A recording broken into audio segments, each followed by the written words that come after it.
Hello, Hello, Jeff Elliott. I'm Julia Rodriguez Elliott. We are the producing artistic directors of A Noise Within. Welcome to Fridays at 5. This is our opportunity to connect with you, our friends, our supporters, our community. Thank you so very much for tuning in. We both trust that this pandemic and this crazy time, that you're safe and secure. And we so wish that we could be in the same room with you during this time of national reckoning and rising awareness. We really miss you. We do. We miss seeing all your faces and being together. Just a quick update before we introduce the Alice cast for our conversation today. We had to make the difficult decision of postponing our fall season. And what that means is that we're now adopting a responsive producing model, which basically means when it is safe to gather again, we will still do all the plays that we announced. They may just in the order that we initially announced the shows. If you've already subscribed and have purchased your subscriptions, we will automatically convert your purchase for the fall to a credit to use when we release the new fall dates. This will not change your seating and it will not change your dates for the spring. If you have not yet subscribed, the box office stands ready to design a spring pass that allows you to both keep your seats and benefit. So feel free to call the box office with any and all questions. And we thank you much for subscribing. A great during this time to support the organization. So thank you.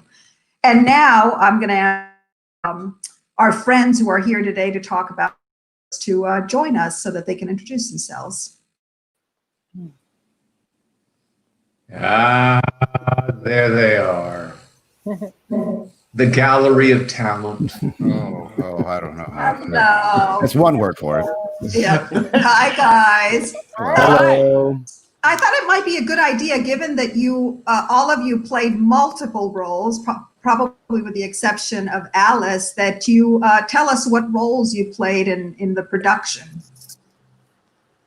Susan, maybe we'll start with you. Start with me. I played, we all played Victorian characters throughout, and then I played the mouse.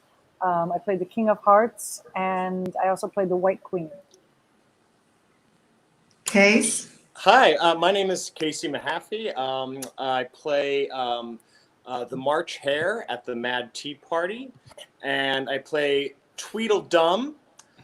I got dumb instead of Tweedledee, and those are my two main characters. I also play a very important, it's a pivotal role of a playing card. I play a playing card. Alice, Erica. Hi, everyone. I'm Erica Soto, and I had a really easy job. I just played Alice. Famous Alice. Wonderful. Bert?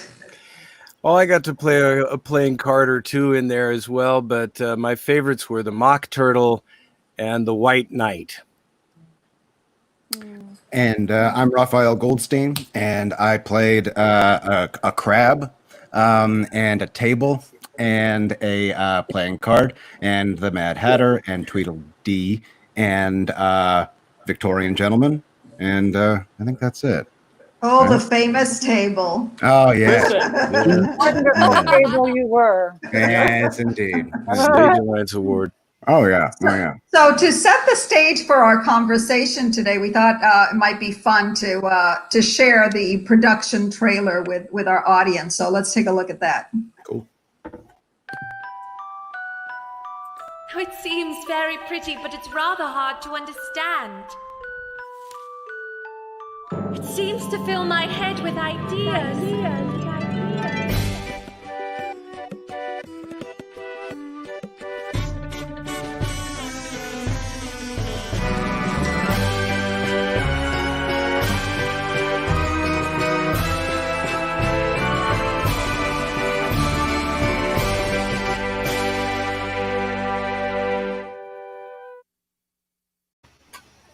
Beautiful. God, that music. Yay! Curvy. Love it. That seems so long ago now.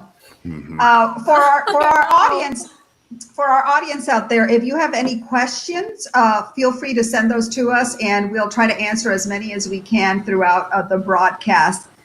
We thought we'd start with talking a little bit about, creating these characters. All of you played multiple roles. They're all, unique, iconic in most cases, and we'd love to hear how that development process, what that was like for each of you. So why don't we start with the Mad Hatter and March Hare? And I think we can do that as a pairing, given the Mad Tea Party. So we'll start with that.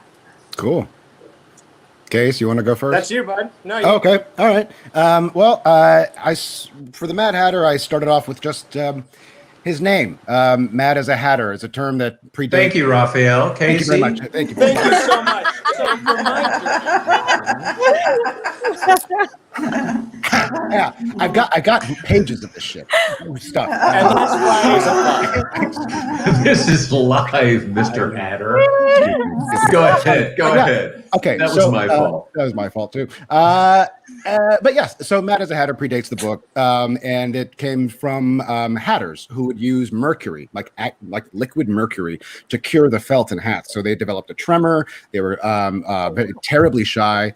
But this character in the book and in the play doesn't have any symptoms of mercury poisoning. But so then I just went from there. I looked up famous British eccentrics to try to find like his voice and his manner. My favorite was this guy, William Francis Brinsley Lepore Trench, who is the 8th Earl of Clancarty and the 7th Marquess of Houston.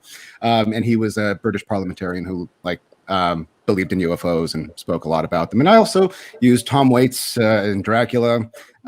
He played Renfield in the Coppola movie. And then this other guy, a narrator for British early, the Pathé series. He was this guy Leonard Henry, which he had these crazy mannerisms. He always wore a bowler and carried a cane and was always talking sort of like this, and did all this stuff. And it was so I sort of combined all three of them to come up with the Hatter. Yeah, and you'll see, for people who saw it, you probably will have seen aspects of each of those people. Yeah, like that. Yeah, it's like that face. Yeah, there you are. That ridiculous face. Right That's the face. God, Casey, go on. It's yours now. boy, that face I'm making. And if I got paid for movement, I'd be a rich man. Nuanced and subtle are the Subtlety. two words that come to mind. Subtlety is my forte.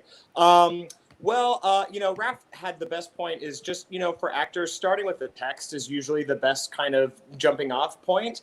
And one thing that I knew, because Raphael and I were sort of paired together a little bit throughout this production, I knew that we were going to be Tweedledum and Tweedledee, who antagonize Alice a lot.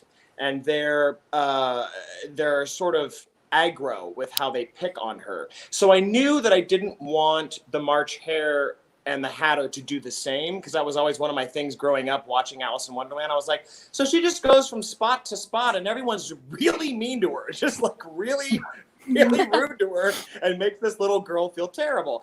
And so I was delving into the March Hare thing to try to find a new color rather than just ridicule, and looked up the term "mad as a March Hare," which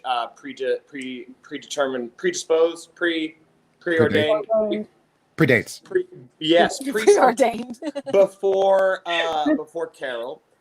Just like Raph's Mad as a Hatter. So when I looked up Mad as a March Hare, if you'll forgive me, basically that comes from a time in March when all the rabbits in England are sort of released out of their little hidey holes, and they are very horny, is the only way you could possibly put it, I guess. And they're looking to copulate, and a lot. And so what happens is they do this thing where the male bunnies run after the female bunnies, and the female bunnies kick them with their hind legs and go look crazy. They look absolutely crazy beating away these male bunnies. And so that's where it comes from.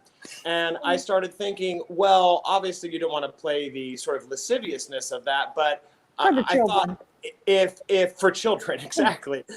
This is a family show. But I think that what I wanted to do then is that allowed me as the March Hare to then a new window into Alice, that he's in love with her and that he thinks that she's beautiful and he wants to be around her and he feels good around her. And that was sort of the window into doing something new. That's wonderful.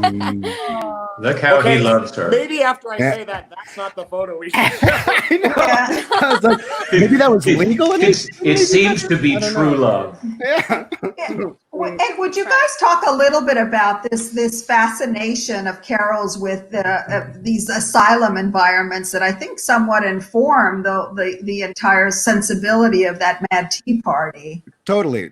Well, his uncle Skeffington, he was the councilman for lunacy. That was his official title at the time. So he was in charge of a number of asylums, and this was also at the beginning of psychotherapy. That was like the birth of modern-ish psychotherapy, and they were trying to get away from. Like you have a crazy person, you chain them to a wall and leave them there for the rest of their lives. They were trying to move away from that, and part of that was to have they would stage plays in the asylums. They would do like little games, and one of them was to do a tea party. And so they would have all the lunatics.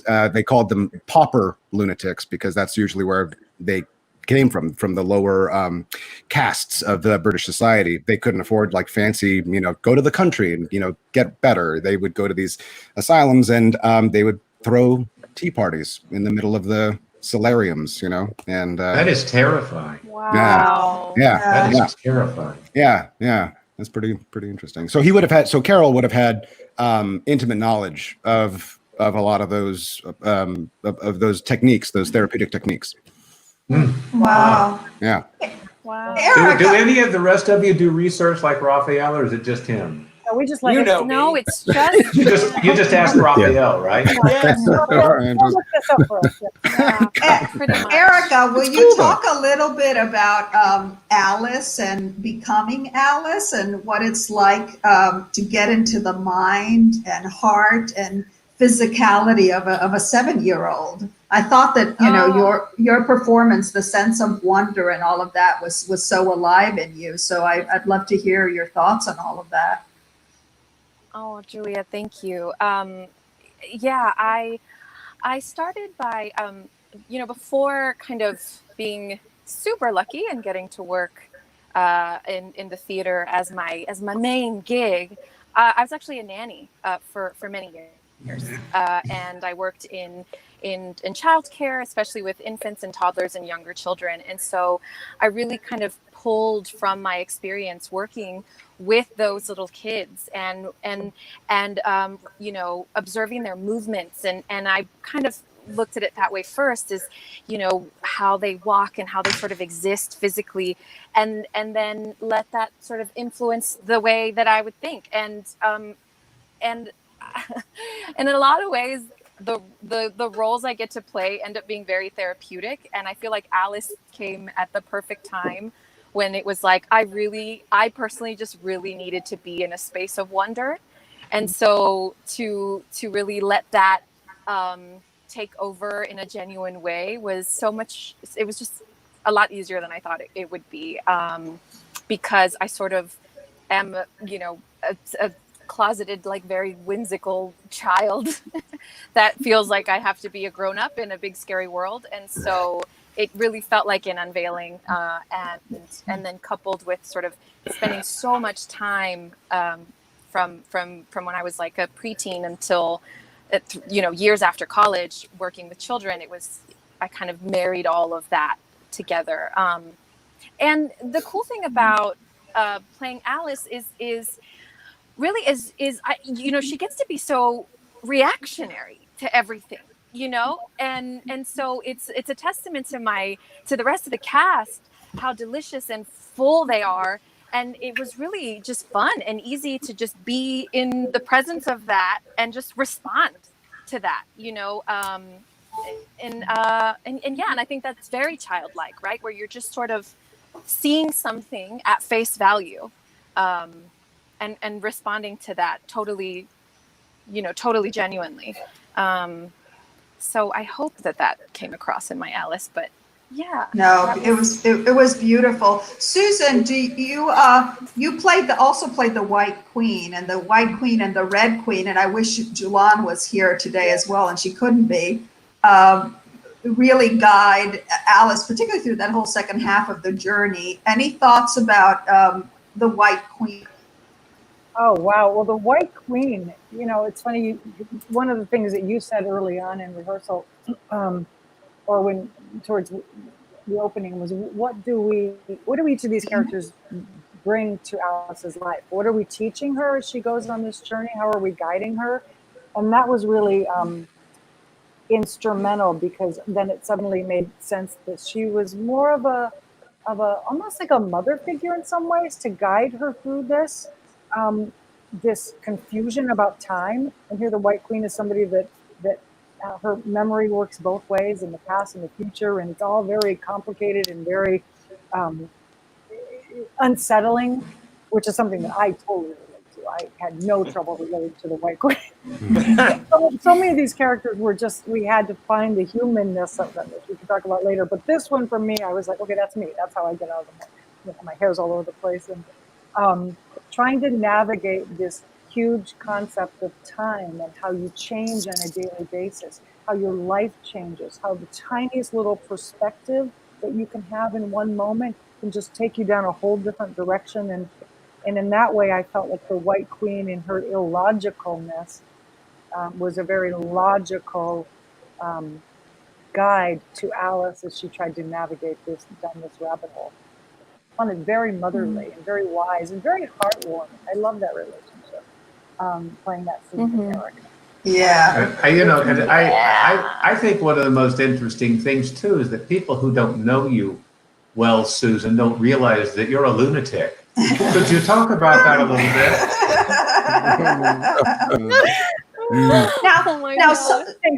Some of you had to play characters that are, part of the animal world. And I remember coming to rehearsals early on, and there were a lot of animals running around. And then as time passed, they became a lot more human, and they became, people with animal characteristics. So I'm curious about that process, and what did you choose to shed, and what did you retain? So I'm thinking about the mock turtle, and wonder about that, and perhaps also, Susan, you can talk a little bit about the mouse.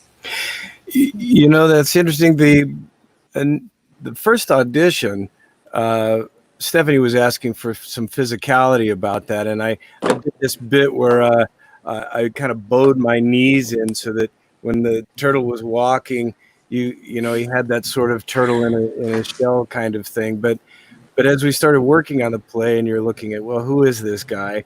It's weird because, well, it's a turtle, and he has a lot to say, but he's also a mock turtle, and this comes from mock turtle soup, where they don't really use green turtles in the green turtle soup. They use calf head or calf hoof as a substitute. So in Tenniel's drawings, there's a big shell for the mock turtle, but he has a cow's snout and these cow-like ears, and he has these hoofs instead of flippers.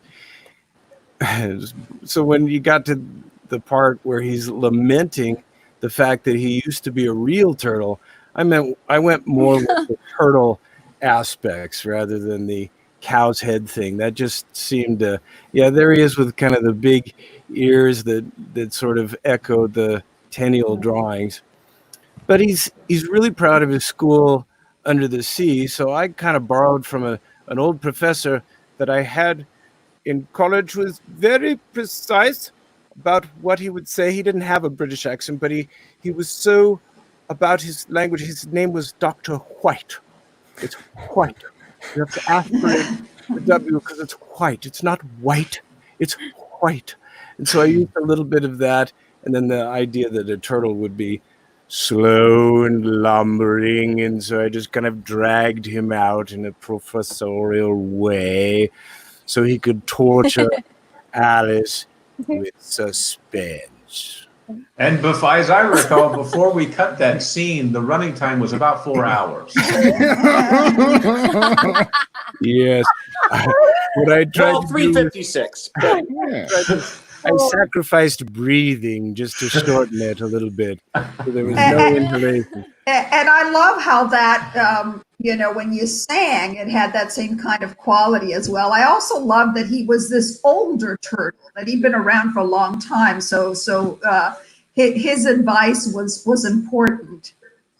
Yes, he certainly thought so. And if you didn't, then you were just some silly person that wasn't. And it's interesting that he would still engage Alice to try to instruct her for that, but a lot of it is mostly him going back and remembering how much he liked it. And he gets her to do the lobster quadrille, mostly because he remembers it, I think, and he can't dance it anymore, so he sings it instead. So there's a very human quality to that. I couldn't help but think of Dr. White.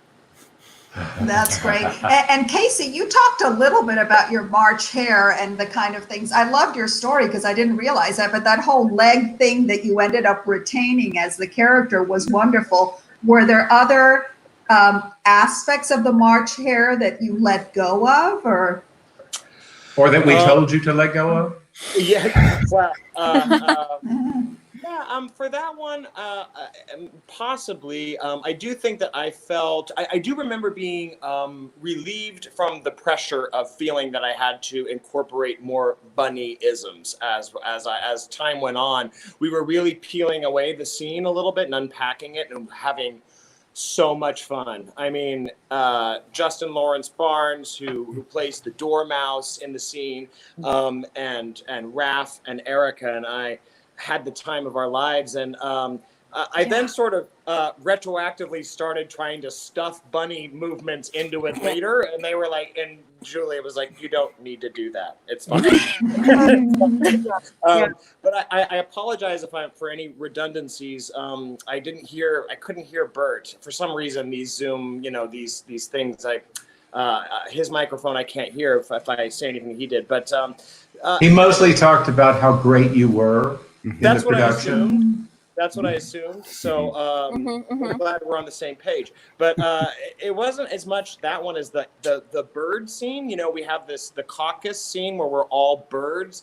That's one that I really noticed that as we were doing this scene, there it is. And we were playing these birds. Casey Crab. It felt like, to me, it felt a little, as we were just being birds, a little children's theater-y, which not to knock theater, TYA, children's theater is a very wonderful thing, but we knew that wasn't what we were going for. So when Julia gave us that note that they are not animals with people characteristics, they're people with animal characteristics, it flipped the whole thing and made it so much more enjoyable and approachable and invited the audience in more.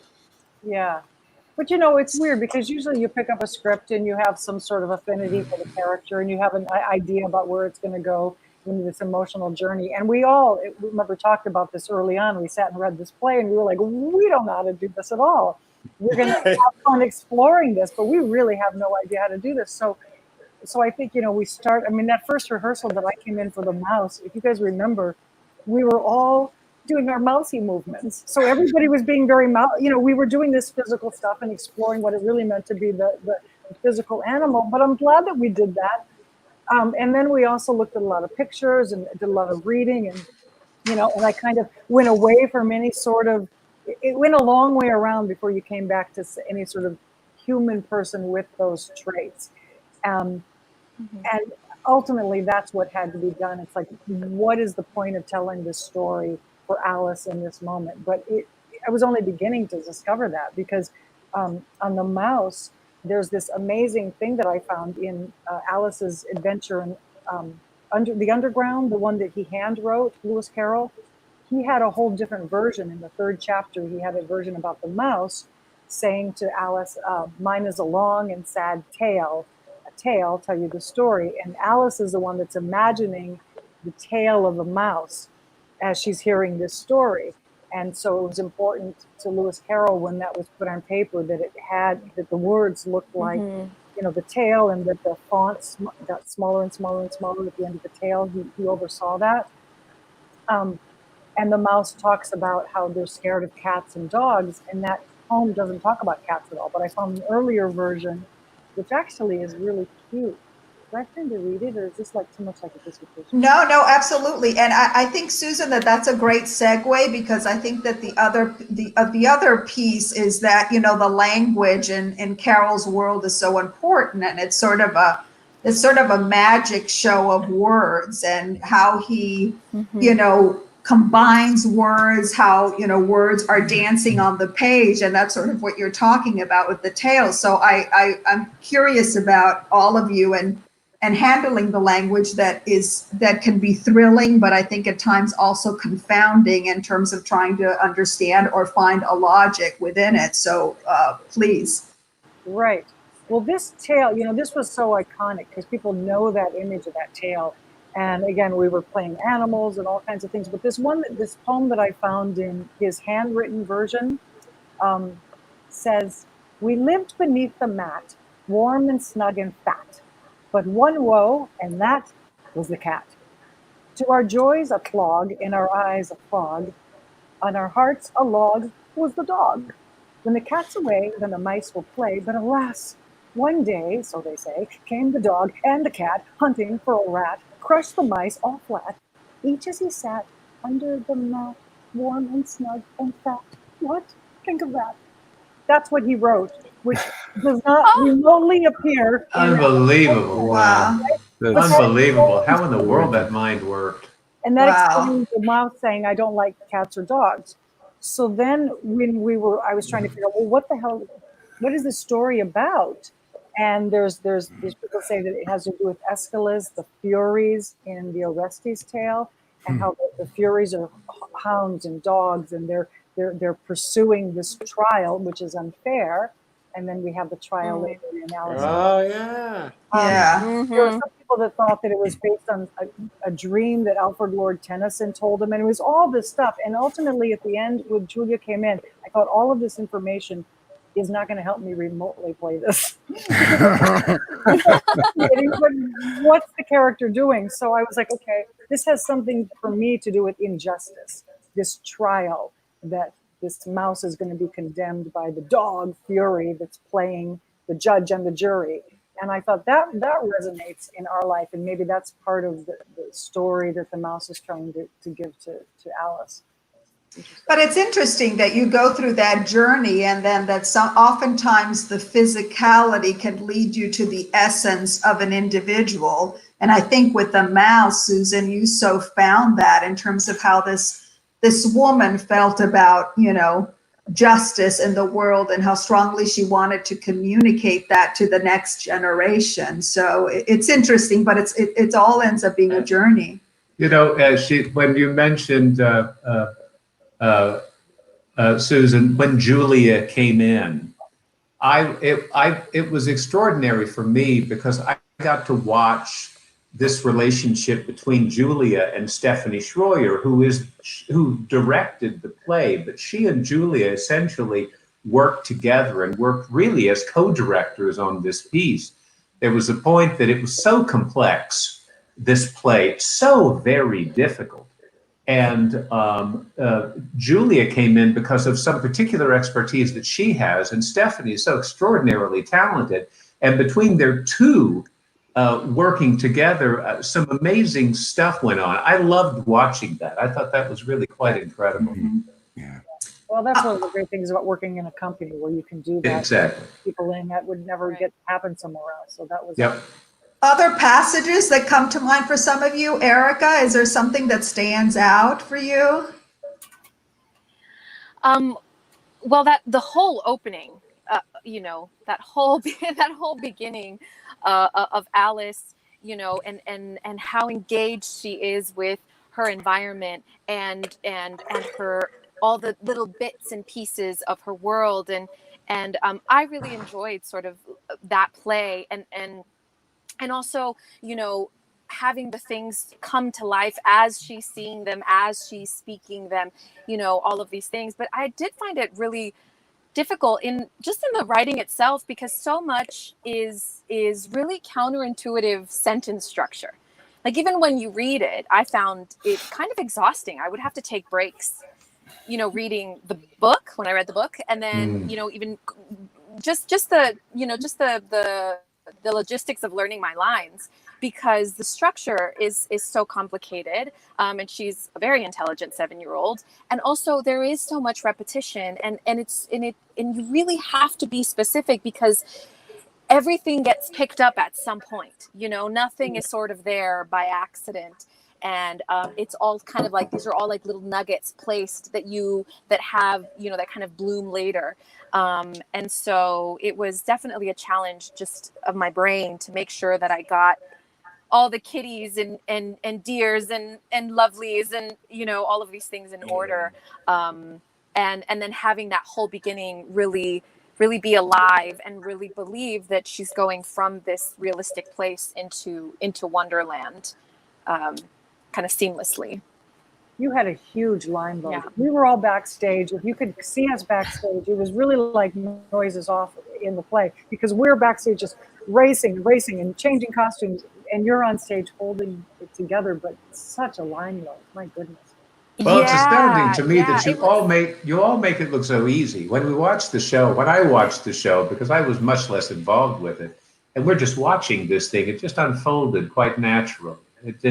It's astounding considering how difficult that particular play is. It's so hard. Yeah, what you couldn't see was the pool of sweat. We were more, by the end of it, we were more sweat than human. It was unbelievable. Yeah. He had this one. Go ahead, Eric. Go ahead, Erica.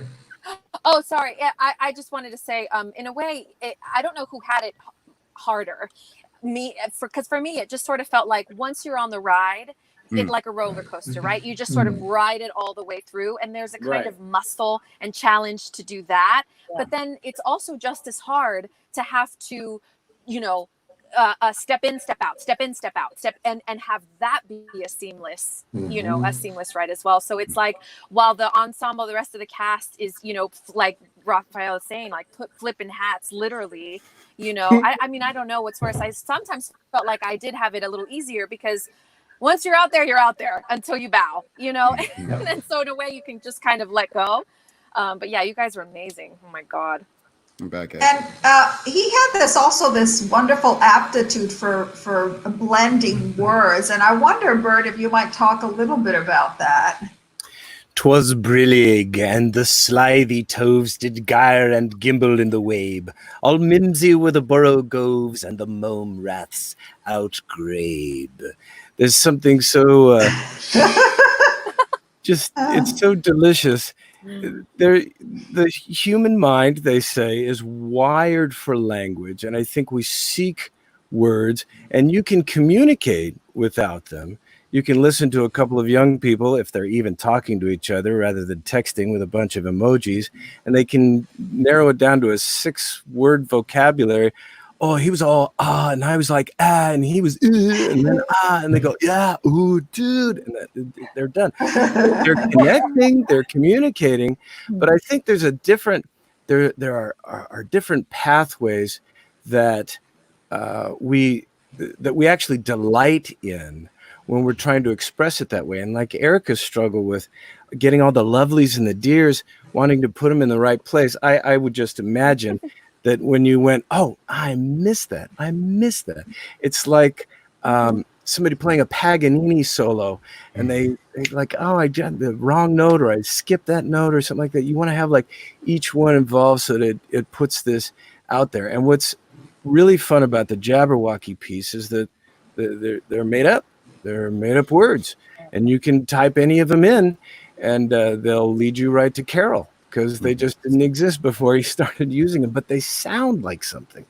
And What you just quoted there, it's the first time I've realized, does anybody know, Raphael, anybody know how Dylan Thomas, was he influenced by Carol? Oh, like Under Milkwood? Yes, just that little section that you shared with us, Bert, sounded so much like Under Milkwood to me, so much of Dylan Thomas's stuff, but I've never really thought about it. I don't know. Well, I mean, you figured Carroll was Dodgson was a mathematics professor at Oxford. Dylan Thomas must have read Alice in Wonderland. I don't think you can, if you're in that world, I don't think you could have escaped without being, somewhat influenced by the most famous bit of nonsense ever, But I wanted to comment briefly on what Bert said about how it's satisfying finding that meaning. Constructing meaning out of that nonsense. And I was reading that neurologists sometimes use the Jabberwocky poem to in MRI scans to map out the places in the human brain that respond to language and grammar. So it like it lights up different parts of your brain when you're trying to put something together. It's like when you're dreaming, all the things that you are dealing with in your life, they get mashed up together and your brain is trying to make sense of reality. Wow. Wow, that's Casey, is there anything that comes to mind for you? Yeah, I had a little passage that I wanted to share. Talking about but Casey, everybody else had theirs memorized. You're reading yours? Well, mine is not one of my own lines because you don't trust me with dialogue like mine was like fat, cat, rat. That was more my stuff. But in Act 2, if everyone could turn their hymnals to 115. Got it. On it. Here we are. In Act 2, Alice has a wonderful conversation with Humpty Dumpty, who is played superbly by an actress named Juwan Hill, who couldn't be here with us today. But wonderful. She's fantastic. There it is.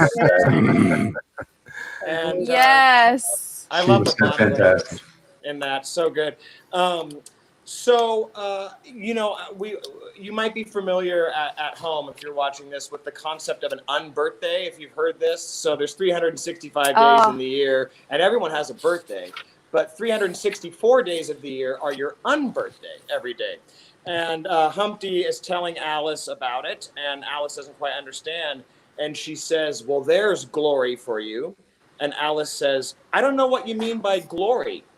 And Humpty says, well, I meant there's a nice knockdown argument for you.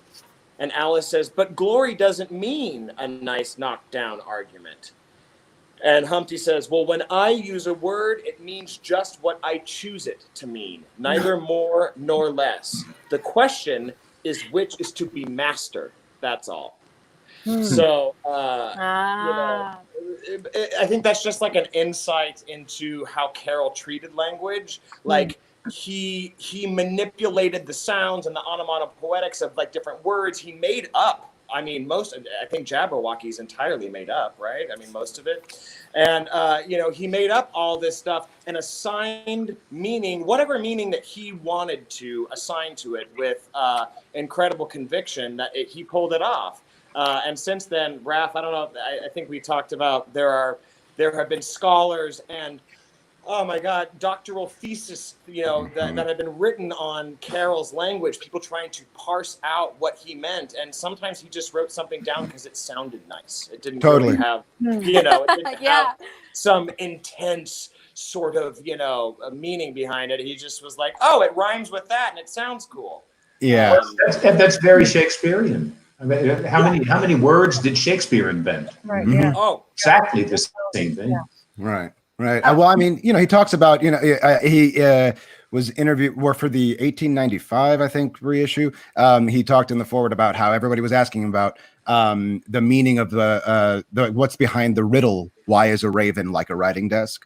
Because when it was coming out, he was just like, it doesn't mean anything. It doesn't mean anything. And people are like, no, it has to mean something. It has to mean something. And so you know, mathematicians, professors, all these people were trying to figure out what this means, and he just refused. He refused to be pinned down by it. And he gave some pithy, response, but it was, not nonsense. I bet he loved that. Oh God, yeah, of course he did. Running around. Yeah.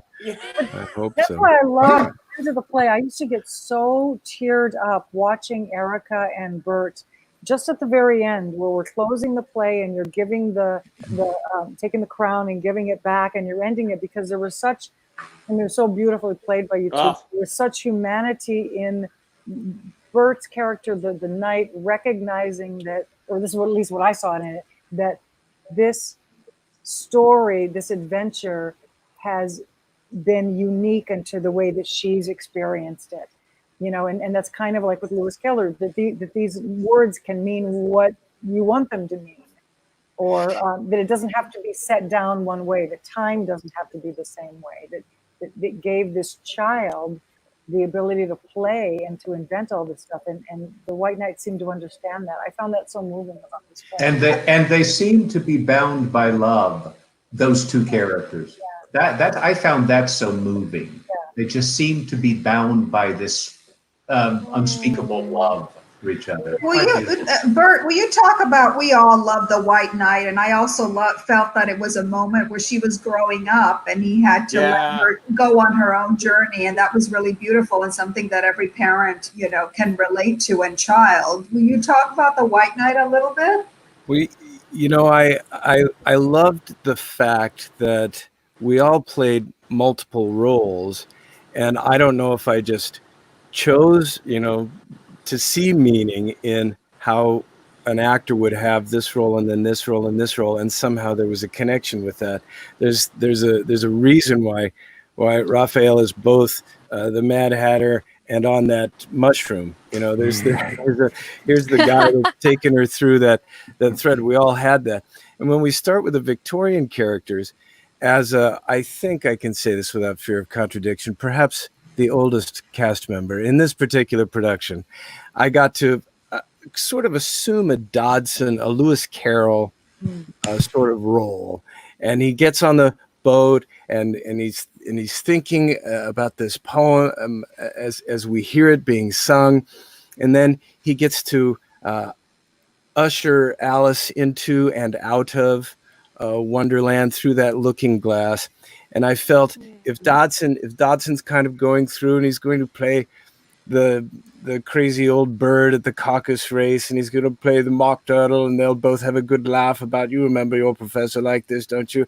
And then he's almost, I think the White Knight is probably as close to what Lewis Carroll might have seen himself, presenting himself to Alice. Is like, I may be a doddering old fool, but here's something I would like you to know. There are all these things of my own invention, and even though they may not work and they may not make sense to anyone else, I think you should try to do that too, Alice.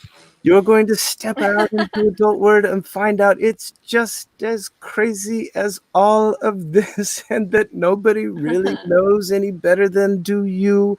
And I think you should continue to make your own beauty and your own meaning, and if he could connect with a young spirit like that and pass on anything of what he probably felt was the most valuable, I think that I saw it that way anyway. For those of you who are watching who have never performed, you were just given an extraordinary description of objective. We're always trying to figure out what a character wants, what a character needs, and when we don't, we feel lost. But Bert right there really laid out one of the fundamental things that we do, which is to really understand what it is I want to do to this other person. It ends up being almost everything. Thank you, Bert, for that. Beautifully said. We're going to try to get to just a few questions. And I think the first one is, what was it like to essentially open and close a show? You mean immediately close it? Just to immediately have to, what, you had opening night And then that was it, wasn't it? Opening night, the matinee the next day, and then a SMAT. Yeah, student Did we matinee. have this? And that was it. And that was A it. student matinee, and then that was it. Well, Yeah. what was that, like a punch in the gut? What'd that feel like? In some ways, I haven't even still processed it. I know that Absolutely sounds weird. It just heartbreaking. feels like because of the time that we're in. I think that this would have happened for a different reason. Yeah. I would feel differently. But because this is such an odd time, it just feels like there's no connective tissues here. I don't know. I don't feel like we had a run of the show. I feel like we were just beginning, and it's Yes. just odd. Yeah, I mean, the theater itself is an ephemeral sort of thing, and we all know it doesn't last, and it's part of the beauty of it. But to build something so huge, with the promise Difficult, so difficult, and so incredibly hard, to build this massive structure, and then to just have it, wiped away was it was awful. Yeah. Yeah, it sucked. It was. I will unapologetically admit I sobbed. It was so heartbreaking. Yeah. Yeah, I mean, and granted, we all understand the situation. We all do what we have to do to keep people safe. Wear a mask, please. But it was still really hard. Erica, we have a question for you. Where are you? It looks like you're sitting in a car. Private jet. Oh Private my jet. gosh! I guess. You say private jet. Yes, I'm in my private jet.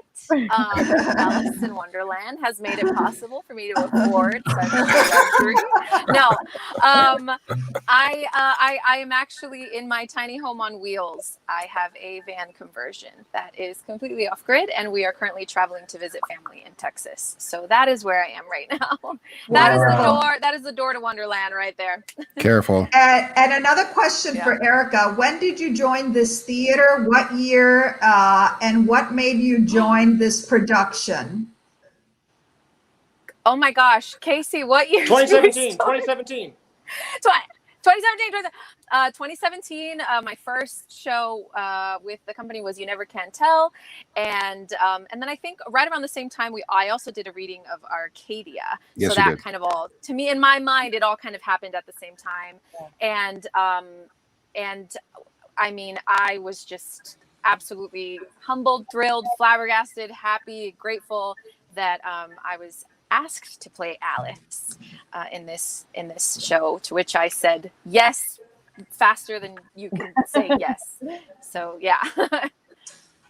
Here's one for Raph and Casey. The way you talked as Tweedledee and Tweedledum reminds me of Peter Cook's scene in Princess Bride, and I was curious if they got the inspiration from that.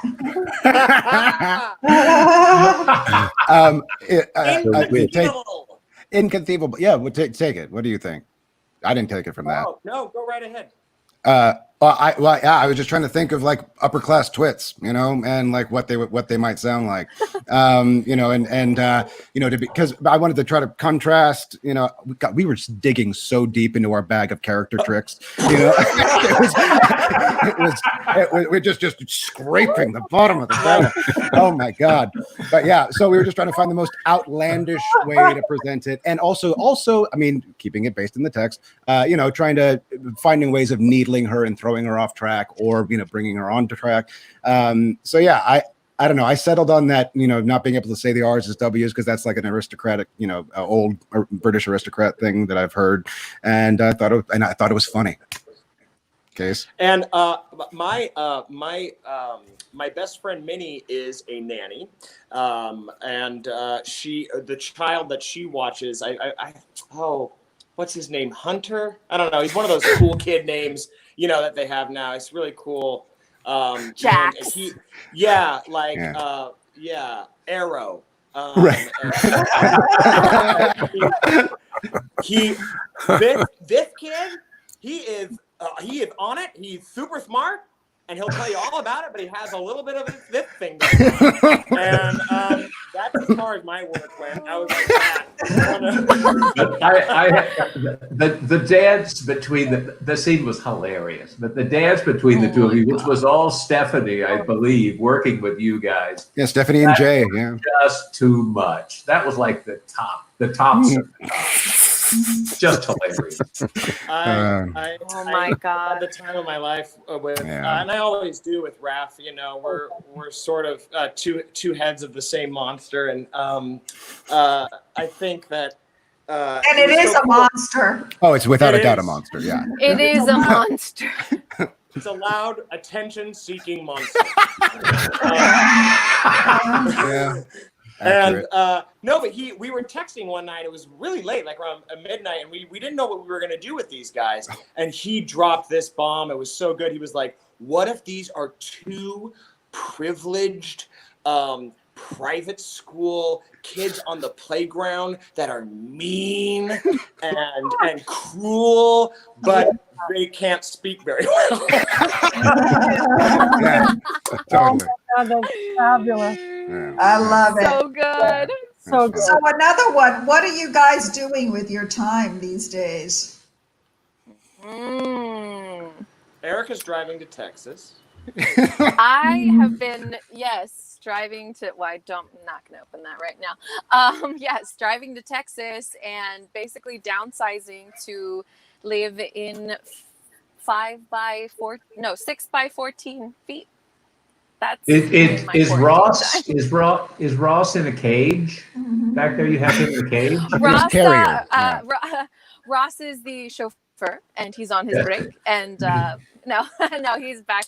He's back there taking a little rest because it is 111 degrees in Oh my just gosh. outside between Phoenix and Tucson, Arizona, right now. Wow. Wish us Wow. luck.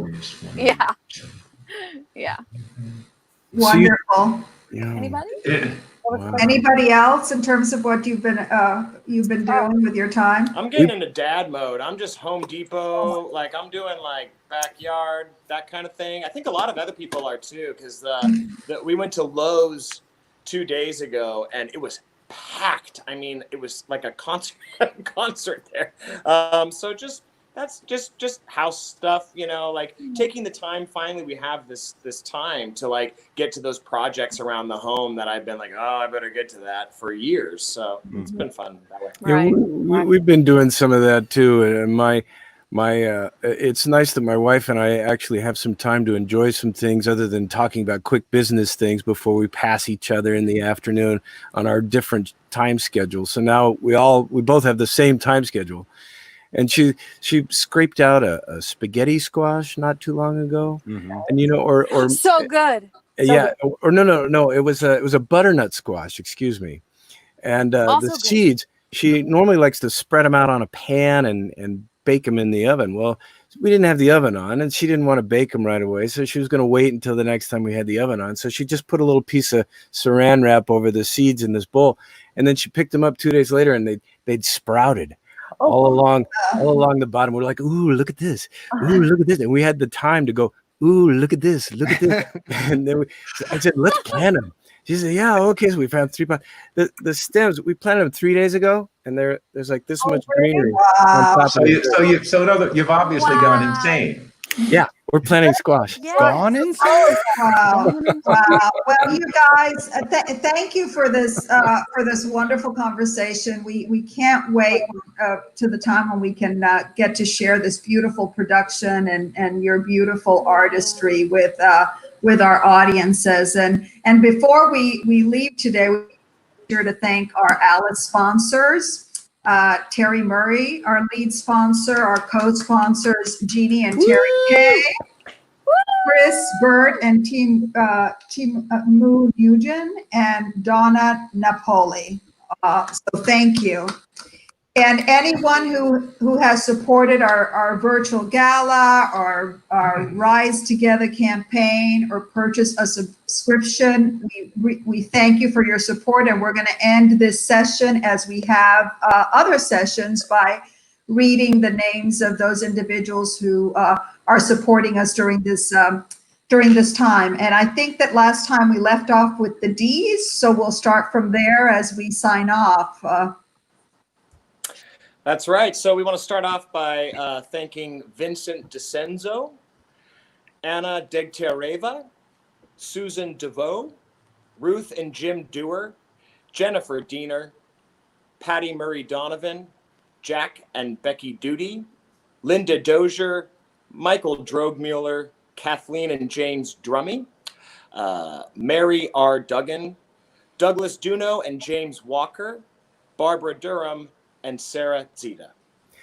And a big thank you also to Cynthia Edwards, Thomas Edwards, Sharon and Rick Ellingson, Fred and Sandy Engler, Judith Enright, Jeffrey Erdman, Stephen Erler, Richard Ewell, Gary Ewell, Kathleen Farinacci, Kay and Fred Finley, Mark and Lynn Fish, Karen Fish, and Mary Lynn Fisher.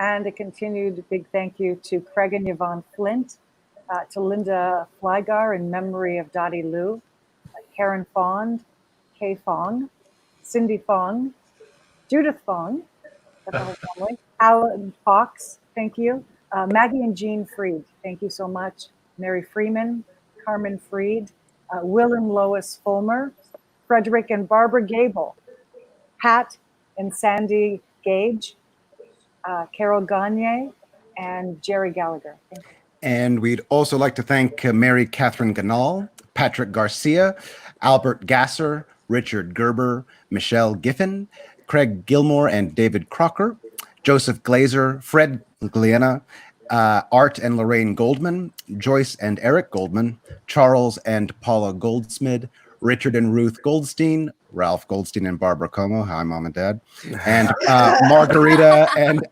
Margarita Gomez.